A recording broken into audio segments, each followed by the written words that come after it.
I think that COVID will create some vacancy in the market. In the early days of the COVID, we, we rapidly adopted a position where we would try to do our best to help our tenants navigate through this storm, just to make sure we come out of the crisis with a healthy portfolio, not one that is sick. But we see that some line of activities will just not get through it.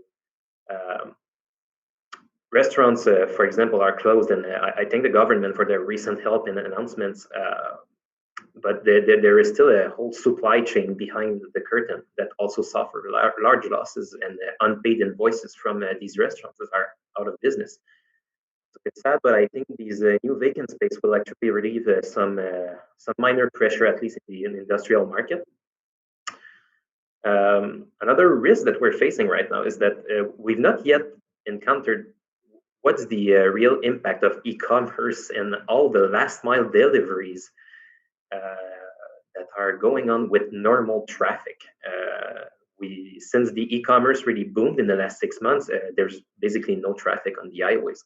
So once we get back to the new normal, it's going to get interesting. Having delivery trucks that are parked halfway in the road during a snowstorm,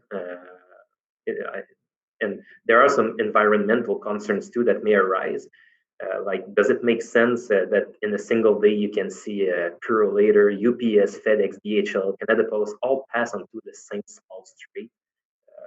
Is this efficient? So we may see some regulation actually coming to try to make some balance here, and it may have an impact also on the drone regulation. Maybe it's going to get easier for drone to actually come to the market because of the traffic problems that we may encounter. The other risk that we actually see is the rise of the rents in the industrial market. It's an opportunity for some, but it's a risk for others. Let me explain. We tend to forget that 70% of the industrial real estate market is related to manufacturing activities, whether it's storage for manufacturing or directly manufacturing. Rent remain a small portion of the cost structure for manufacturers, but manufacturing is a game of costs. So up to now, Quebec we've not always been the favorite place for manufacture, but we had a nice trade-off to offer with the low cost of energy. But I'm intrigued to see what's going to happen if our competitive advantage of energy become partially offset by the increasing rents. The increasing rent also poses some sort of risk on the supply chain model. See, on one hand, you have like the traditional distribution network where you have some satellite spaces located in the suburbs and one hub somewhere. As the rents are increasing and the cost of labor especially is increasing, those small centers may become too expensive to operate. And on the other hand, you have these large 3PL giants who are investing a massive sum of money in the automation and robotization of their warehouses, and their costs are actually going down. So at some point, there's going to be a crossroad between the major 3PL and the smaller operators. And we may see that there is a portion of these small tenants that are actually going to outsource their distribution to 3PLs. So that may be a risk, to make a long story short, that may be a risk for small bay industrial properties to see that shift of distribution from operator-based to 3PL outsource-based. The ever-growing pains of qualified manpower and the lack of blue-collar workers. For as long as our borders are closed, immigration will take a significant hit. This will definitely hurt us in the short to midterm. Also, the heavy rise of inflation on materials and rocketing costs to develop and build will eventually hurt us. We will see rental rates that'll keep climbing, which will force residential developers with their architects to design even smaller units to make them affordable. Clearly the second wave is something that's of concern to us, particularly because the bulk of our business is seniors housing.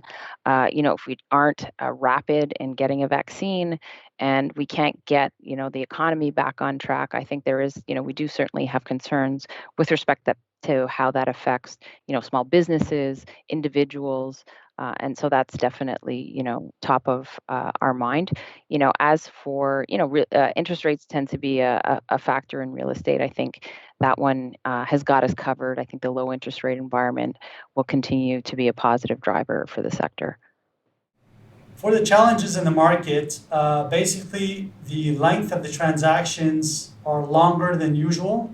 So a transaction that usually would take 45 days, now we're down to 6 to 9 months. So during the 6 to 9 month period, the challenge is to maintain the financing capacity of the market and the building the same during that period of time without having any changes from either the banking system, interest rate changes, which I don't think is going to happen. Basically, the interest rate should maintain, and the CHMC standards. So that's one thing. After that, lengthy transactions.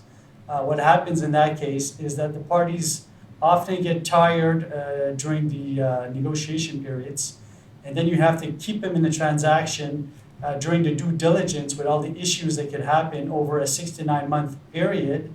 The issues with either the tenants, with the building themselves, with different things that could happen during the transaction, and the financing wise also, there's always new issues that come out.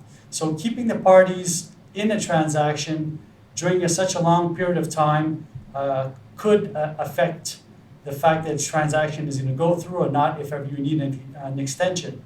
Also, another point of view is that during that period of time, if the cap rates continue to compress and the price per door continues to go up, we're going to have issues with the value of the property increasing during that lengthy period of time.